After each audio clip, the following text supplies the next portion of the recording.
The following video is going to be addressing a common issue when squatting.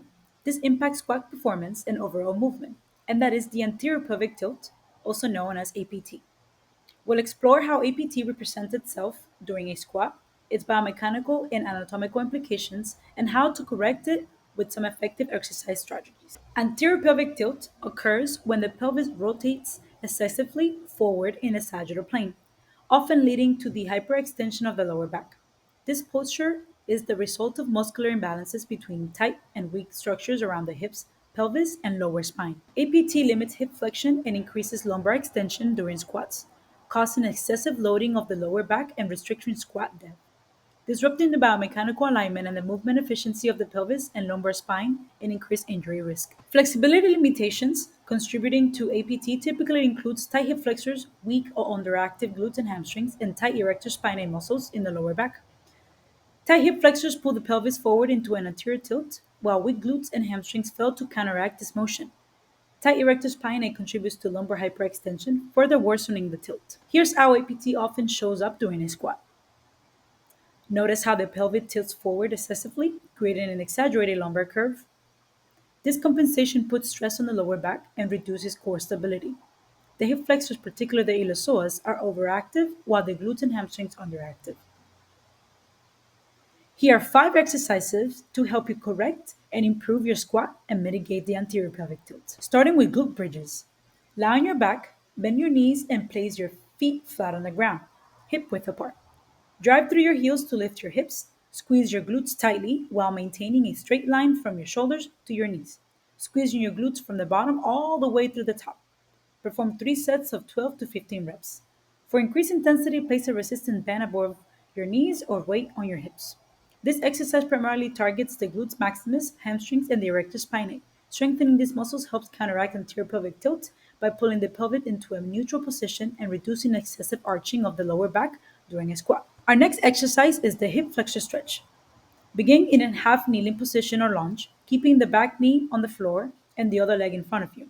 Slowly lunge forward and push your hips towards the front leg. Keep your back straight and your hips square, ensuring the stretch is concentrated in the hip flexors of the rear leg. Return to the starting position and switch legs. Perform 8 to 10 reps per side. The hip flexor stretch specifically targets the hip flexor group, primarily the iliopsoas and the rectus femoris, and is fundamental stretch for addressing the APT by stretching these muscles and reducing the forward pull of the pelvis. Our next exercise is bird dog. Begin on all fours in a tabletop position, with your hands directly under your shoulders and your knees under your hips. Keep your spine neutral and engage your core. Simultaneously extend your left arm forward and your right leg backwards. Aim to create a straight line from your fingertips to your toes. Keep your pelvis level and avoid letting your lower back arch.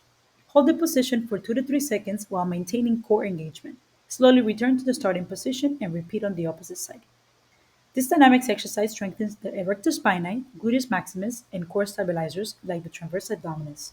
It enhances spinal stability, reinforces neutral pelvic alignment, and prevents excessive arching of the lower back. Our next exercise is the assisted hamstring stretch with knee bent. Lie on your back on a flat surface, ensuring a neutral pelvis and avoiding any arching on your back. Bend one knee and allow your partner to gently push your leg towards your chest. Your opposite leg remains extended and relaxed on the ground. You should feel a mid stretch along the lower part of the hamstrings. In this stretch, your partner then begins to slowly strengthen your leg, maintaining slight pressure to deepen the stretch. As the knee extends, the stretch will move proximally to engage more of the hamstring. Once the leg is straight, your partner can adjust the angle by gently pushing your leg closer to your torso or increasing the stretch by pushing down on your toes. The stretch should now target the entire hamstring group from the glutes to the back of the knee. You can perform these exercises stretches on your own as well by assisting with both hands instead of a partner. But make sure to avoid compensatory movements like arching your back or elevating the opposite leg. Tight hamstrings can pull on the pelvis, contributing to the anterior pelvic tilt and limiting mobility. Stretching the distal portion first helps reduce tension gradually, allowing the full stretch to be more effective without triggering compensations. With improved hamstring mobility, the pelvis is less likely to tilt excessively during a squat, promoting proper mechanics and reducing the risk of injuries.